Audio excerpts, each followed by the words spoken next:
Great to have you here with me today. I have Leo Aspite. How are you, Leo? I'm great. Thank you, Amy. Great to be here. Awesome. Thanks so much for joining me. You have such a wealth of business experience, and so I'm just so excited to dive into your journey in business, how you got to where you are now, but also the work that you're doing and the people that you're helping in business yourself as well. So for those of, us that are maybe coming across you for the first time who are listening to this, just a little bit of your spiel around, who you are and who you help.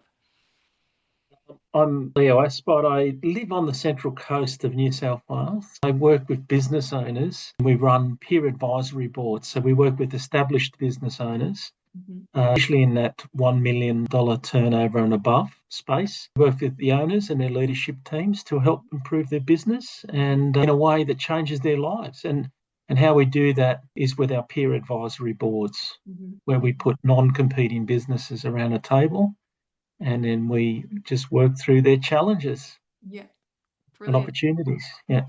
Brilliant. And so a lot of the, people that you work with, what kind of businesses do you work with as, naturally across different industries because there's no competition in the room. So tell me a little bit around, how that works. Yeah, it's quite interesting because I come from an engineering background. So I was expecting that I'd be working with a lot of engineering businesses Yeah. because that's my playground. Yeah. But really, it's so diverse. You have services, we have non-for-profits, we have NDIS businesses, we have legal businesses, accounting, we have all different, the services. Generally, business challenges are all the same, or similar. Hmm. It's just the industries are quite different. And with that diversity comes a lot of great background, to solving those problems. Yeah, yeah.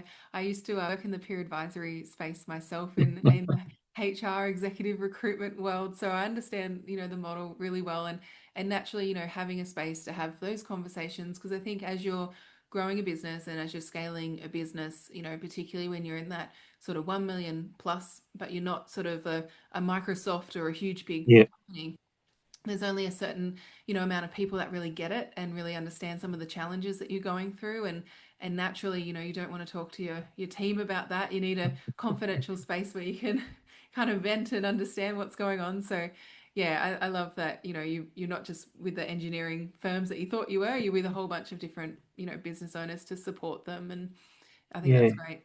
It's an interesting space because being a business owner it can be a very lonely place, and to Mm. have those sort of conversations are really difficult.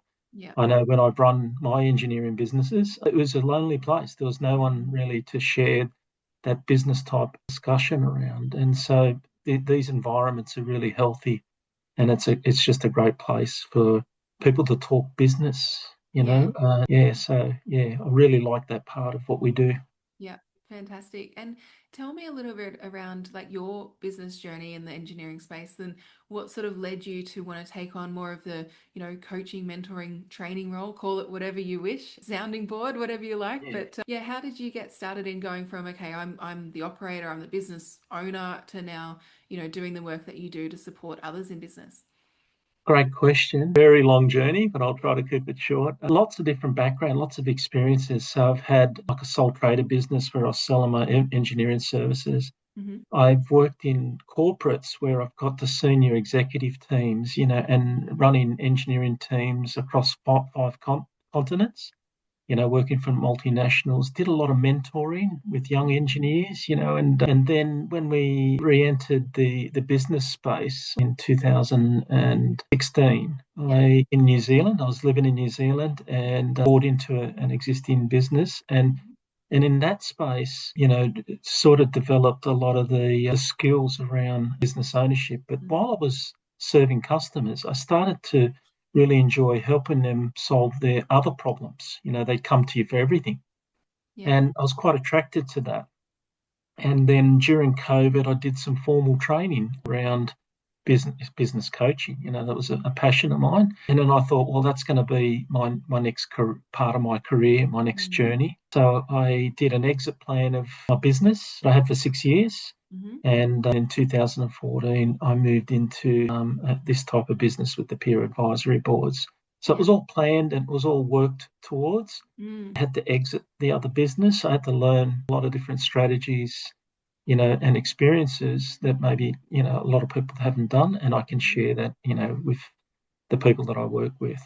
Yeah, absolutely. Because I think succession planning and, some of those conversations are really, really important around, Yeah, as you start to grow the business, naturally as a, founder or the owner, at some point you're looking at, how do I keep this business running without me, particularly if you're wanting to move on to other areas of, yeah, where you want to really dive into. So, yeah, I love yeah. that.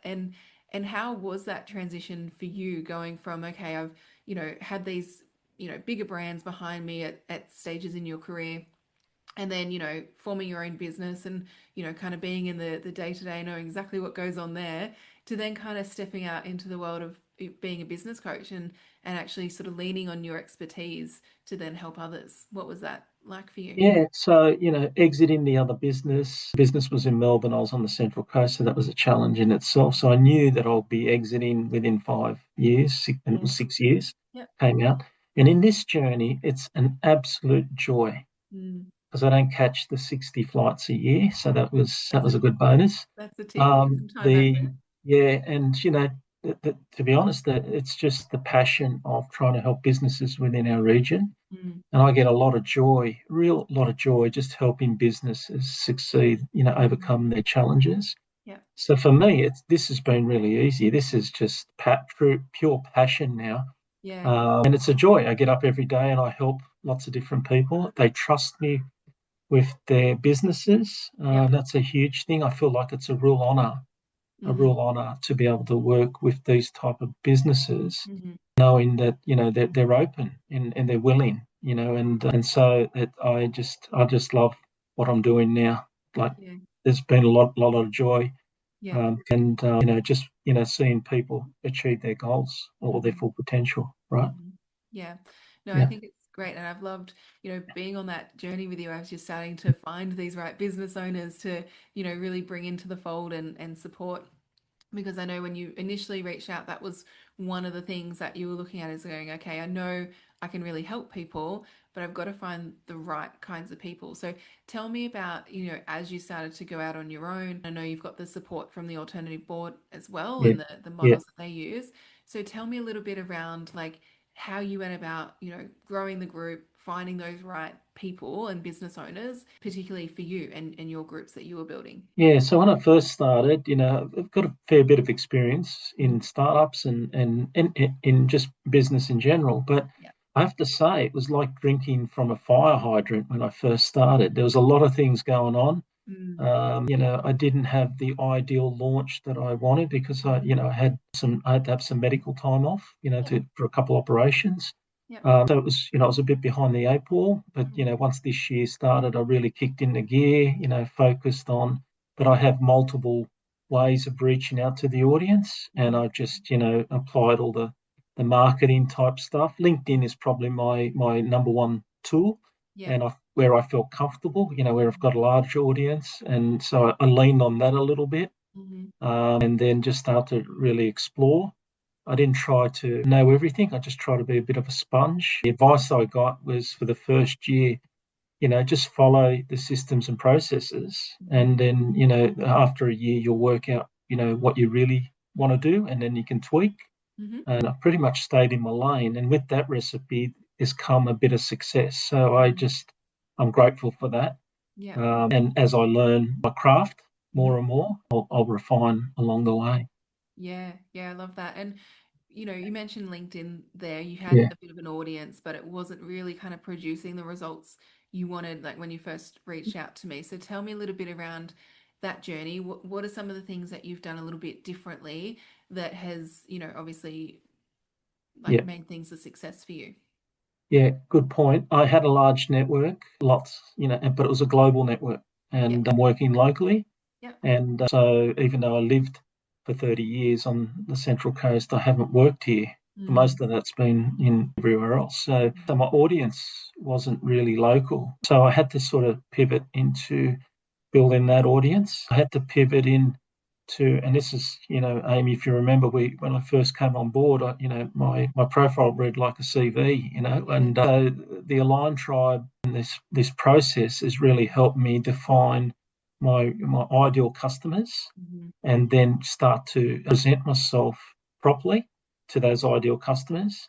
Yep. And then I can reach out to those ideal customers. And now, so that type of activity, because I've done some of those things now, is starting to really pay off. I get a lot more conversations, but more importantly, I have conversations with the right sort of audience. Mm, mm. Yeah, Yeah, it's a really common thing, I think, whether or not people are sort of shifting from maybe like a corporate environment to something yeah, different, or, they might have had like a former life and then they've completely done a career pivot and changed and running their business in a completely different context. And often, sometimes we have a network on LinkedIn, but it might not be the right network to take you in the direction you're wanting to head moving forward. And that was the case with you, was like we had an audience, there was people there, but not necessarily the right kind of people. And particularly with the businesses you're working with, there's certain criteria that they need to yeah, hit, in order to be in that room. So I think, yeah. I loved the approach of, ditching the old CV version of LinkedIn,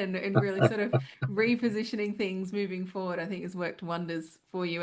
And obviously the conversation increases, and, filling up the room and your group as a result of that. Yeah, and it sort of shows now, I'm the peer advisory board guy with the cap on. I'm starting Yeah. to get recognition. Yeah. I don't know, it's just now people are starting to know what we're about, whereas when we started this process, nobody knew anything about it. So Yeah. it's quite a comforting. It makes it an easier process when you're Mhm. engaging with people if they know a little bit about or they're familiar with you. Yeah. So for that, I'm really grateful. Pivot has really helped me a lot. Mm-hmm. So those conversations now become a lot easier. They're more joyful. They're more Yep. targeted. It's a better quality type conversation, and so yeah, it's a lot of joy. Whereas I used to be fearful of all of that stuff Yeah. Yeah. Well, because it was the what, wrong audience, right? yeah. So what were some of the things that used to hold you back when it came to reaching out or finding the right people on LinkedIn? So I guess just some of the things that held me back was not really identifying my true niche, Mm. and I think I've got that closer to that. Mm-hmm. That's just a continuum, right? It'll Yeah. change, but really identifying what does that look like and where do those people, exist, Mm-hmm. Mm-hmm. and then how to reach those people. I was Yeah. always fearful, of the conversations to have, and I'm very comfortable now to have business to business conversations. It's just Mm-hmm. like it's a natural part of the day. But I was very fearful of that because I didn't really know clearly what my true offering was. So that brings fear and Mm-hmm. concern. And so I guess I always say once you've done it 1,000 times, you get the hang of it. So Yeah. just by in the doing and then the refining Mm-hmm. and the adjusting comes a bit more of a workflow, a Mm-hmm. pathway towards the process of connecting with the right people. Yeah, definitely. I think it's really important because I know a lot of people experience, on LinkedIn, or whether it's just in business in general, and, whether it be email or whatever channel you're using, reaching out to people, potentially wanting to work with them, it can feel quite daunting, to be proactive, to take that approach. And so, sometimes we don't want to come across as salesy, we don't want to be a burden, all of these sorts of things, even with, naturally you've got a ton of business experience, Leo, and it can Yeah, still, be a little bit of a stop for some people. So I love that you've sort of moved through that and got, the clarity that you needed just to be able to have confidence in that space. And I think like you said, the conversations you're having are just at that higher level now, which is really great. yeah, yeah. Just being able to reach the right audience, Mm, and so we're all talking the same language. yep. And so I truly understand what they're saying and Mm, where they sit. I've mm, been in their shoes, yeah. and so it's a nicer conversation to have. Mm-hmm, And mm-hmm, just listening to what their challenges are, and yeah. then maybe how we can map what we do Mm-hmm. to helping them with those challenges. Yeah, Mm. absolutely. Because it just makes those sales conversations flow, and it feels more Yeah, authentic as well. And I think, like you said, it's just nicer when people have a really good sense of who you are, what you're about, what the group's about, who's a fit, who's not a fit, all that sort of stuff. It saves so much time, than having to go through it with every single person that you're speaking to. You can just sort of have that upfront in your marketing.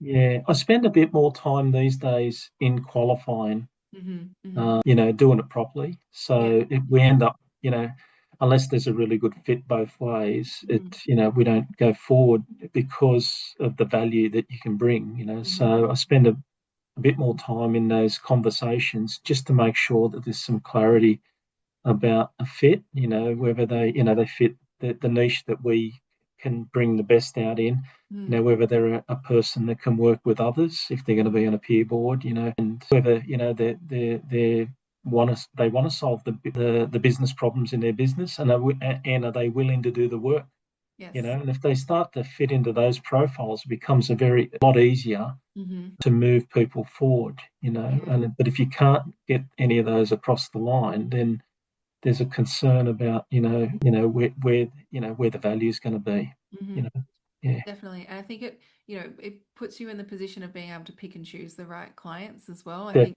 so many people go out there and they're like, I can help everyone. And it's yeah, like, that might be true, but it's, who are those handful of people that you would love to help that fit the exact criteria that you're looking for? And why don't we just go get them? totally agree. Yeah. So that's Yeah, awesome. And I hope you don't mind me sharing there, but one of the things that I really love about you is just your, bravery to try new things, even if it feels a little bit uncomfortable. And you've been given the nickname in our tribe as the selfie king. but And so we love, as much as you've got the cap on as well, you're also the king of selfies within the tribe, which is amazing because I love to sort of see that you're now able to showcase and share a little bit more of the work that you've been doing behind the scenes for so many years. yeah, I love that, and I've got that out of being with the tribe, is that, through your exercises, Amy, we've flushed out, a lot of things that you can do, and I've adopted those. Yeah. And at first, it's very fearful, but now it's so natural. I'm doing it because I know I get a lot of feedback from it. Yeah. The sort of right sort of feedback, and Right. it's just taking those learnings and applying it. And from a fear point of view, there's a lot more fear in other things that you do in life. hmm If you have difficulties in life with health and all of that stuff, hmm there's a lot more fear in that. So for me, this is such a joy. If I have to Fun. learn a Yeah. couple of things, somewhat a bit more relatable, Yeah. and then people get to see who you are, and hmm then they usually latch on to the integrity and trust part. hmm hmm And then we just go from there. It's all about building long-term business relationships, Yeah. and to help them achieve their goals. So Yeah. a little bit of fear is a good thing, right? Yeah. Oh, absolutely. I love that. And I Yeah, think the way, LinkedIn is going and even, business in general with the use of AI tools and everything we've got now, I think we're heading into a world where that human touch is going to be so important and just being able to showcase like the person behind the LinkedIn profile a little bit is so important to differentiate, yourself in the market, especially when we're just hit nonstop, with AI content on our feeds and everywhere we look. yeah. I'm a little bit old school, so I do like the face to faces where I can, Yeah. and Yeah. so a lot of our boards are all face to face. I've resisted the video; it's coming, but just the advantage that you get when people get together hmm is hmm that human element hmm we so love, right? Yeah. Love being in a room with other people, like-minded people. So Yeah. yeah, I always with new people or with new meetings, I try hmm to have a coffee with them, just hmm so we get the human element down pat, the trust and the hmm the understanding, and I find that that's a little bit of a success tip, rather than just jumping into programs and then not, working out that there's challenges that you haven't addressed, from the beginning.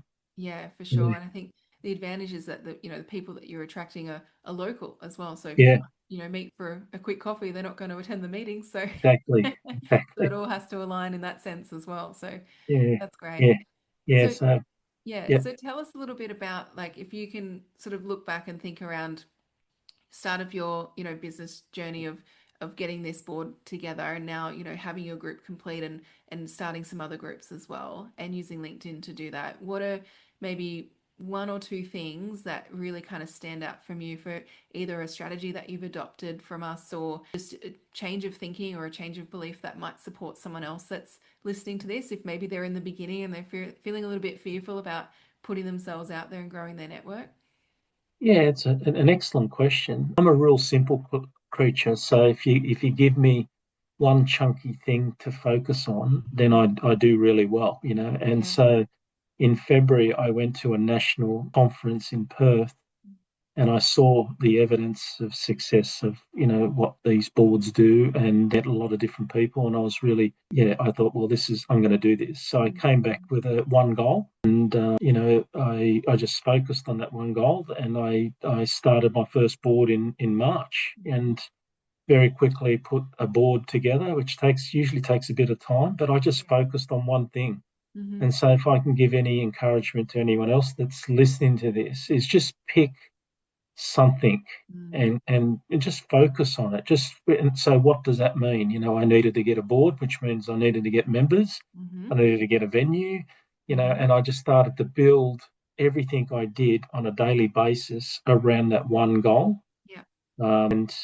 And then it just started to happen because I got one member, then I got two members, then and I started to really evolve, even though I didn't know everything I had to do. But in the doing, I learned. But the one goal gave me the focus and direction, and then with that focus and direction, I got the learnings that I had to have through that journey, and so I think that would be my tip. Just keep it really simple. Pick one thing Mm-hmm. that you can measure and focus on, and really, really just hunt it down, and bring it on. And I lived and breathed that goal every day Mm-hmm. Mm-hmm. until I achieved it. Mm-hmm. Yeah, I love that. And I sound like a broken record on the calls each week because you hear me saying to everyone, focus, focus, because I Yeah, think too often it's really easy in business to like have all these shiny objects and different things that we could be doing, but there's really only, a few key things that is going to really move the needle in yeah. the business and really start to grow. And, I love having that one target market, one focal point, one channel to really, get those people in. And you've done that very, very well, Leo. Thank you. Thank you. Yeah. I think is the reason it just gives you clarity. It gives you Mm, such, and then you start to trim away what's not important, like yeah. in your daily activity. You just go, well, is this going to give me, the board table in March? Mm-hmm. Yes or no? And then I just, and then I booked the room. I had to fill it. Yep. Yep. That's it. Nothing I had like a to commit. deadline. I paid for it. Yeah. So, working backwards, just working backwards, what do I need to do today to make Mm, that happen on that at that time, and then, yeah. and so lots of fear, but lots of faith Mm-hmm. in what I was doing, and then you start to attract the right people one by one. Mm-hmm. Yeah. Yeah, perfect. That's awesome. And what's on the agenda next for you, Leah? Like if we were talking in sort of, 12 months, even 24 months from here, where do you want to be in the business? What does that look like for All you? We're on right. this great So, growth curve right now, so we're going to just keep on growing. so someone asked me about my vision for this business. Mm, And so now I use it in my discussion every day because it mhm. makes me accountable to myself. Yeah. So when I came and started this business on the Central Coast, I said, look, I'm willing, I really want to give back and help local businesses prosper, and my motivation was I want to help them prosper so they will become good employers and employ our kids. Mm, And so our kids don't have to leave or drive down to Sydney to have a career. yeah. All right, real simple sort of outlook. And so then I thought, well, what am I going to do in the next 3 years? Now that I've sort of worked out how to do this a little bit. Mm, So what I said to myself, well, I want to help 100 businesses mm-hmm. on the Central Coast and beyond, because some of the businesses I help are outside of the Central Coast, but the bulk of them are there. Yep. In the next 3 years, Mm-hmm. so 100 businesses. So that's multiple boards. I already have a couple facilitators working with me. So, I'm putting in place a structure that's behind the vision of Mm. helping 100 businesses on the Central Coast prosper so our kids don't have to drive down to Sydney. And I tell people that. So What's now, wrong with Sydney, Leo? sorry. And what's wrong with Sydney? I have to say it because I'm from Sydney. Yeah, I am originally too, but it's just that, 35,000 people driving down every day. I just, Yeah. I don't understand that. So, Yeah. yeah, so the idea is to try to help this region Mm. become more prosperous, and small businesses is where it's at. They're the biggest employer. They're the most significant type people in our region, So Yeah. if I can do my bit as a business and just, open up opportunity, for the next generation and beyond. Mm-hmm. Yeah, I love that. I think that's awesome. Yeah. Well, now it's on video, Amy. Yeah, So, it's on record now, so so we have to do it. I've got to commit now. We have to do it. We're on the way. We'll do it. No, that's fantastic, Leo. And I'd love to just, hear from you. Obviously, we've worked together, continuing to Yeah. grow the boards and groups and business as well. And, sometimes there's people who tried working with other people before and it hasn't quite worked out, or they're a little bit, nervous about, saying yes to jumping into a new program or something like that as well. So if there's anyone that's sort of listening to this who is maybe, in business, knows that they need to grow the business, knows that they need to use LinkedIn to do it, but is just a little bit unsure, what would you say to them? I would say, if LinkedIn is your thing, then I would say Amy, Brett delivers and the tribe, all the tribe, the people is the right place because as a business owner in the past, it's a very lonely place. And if you're trying to build a business around the LinkedIn platform, then a place where you can gain knowledge and how to and structure, and a place where you can practice, and a place where you're safe Mm, and it's friendly and it's very positive. It's a great environment for people to grow their businesses. I really enjoy it. I just like the fact that we all have authenticity and it's a safe space. And you see, new people coming into the environment, pretty frightened, but you see them grow. And that growth just gives me such joy because you mm, see them coming in with lots of concerns and then in a short period of time, they learn some things that mm, they and get confidence and they can practice yeah. and share. And in a short period of time, you Mm, see transformation. mm, And I love that about your programs is that it's very authentic, and hence why I'm here, So I just enjoy it, and yeah. and and you've made me accountable, Amy. I don't know if you remember that, but there's a few times where you've held me to account. I have, Leo. Yeah, Tough so love every now and then. yes, yeah, the tough love, and that's what we need, right? As business owners, we need to hear it real, and we need to be in a place where we can hear that sort of stuff in a positive way. So that's what I would say to anyone that's considering looking at this platform. There's nothing stopping you achieving your business goals. Just get the right support around you, and this is definitely, especially in the LinkedIn space and beyond, is a place where you can really grow. Grow your business. So for that, I really thank you, Amy. You do a great job. Yeah, Leo. you've got such wisdom that we just all enjoy, and it's just all in your head. Like it's just any like we with those topics that we have, the open forum topics are my most Mhm. favourite part because Yeah. someone picks a problem, and we just break it right down, and it's just a joy. There's always something to learn. Hmm. Sometimes I don't say much because I'm just listening. Just really listening to what it is, and other times you're dissecting my problems and my Yeah. challenges. So it's a phenomenal platform. I really encourage anyone who would like to some help in that space. This would be a great area to start.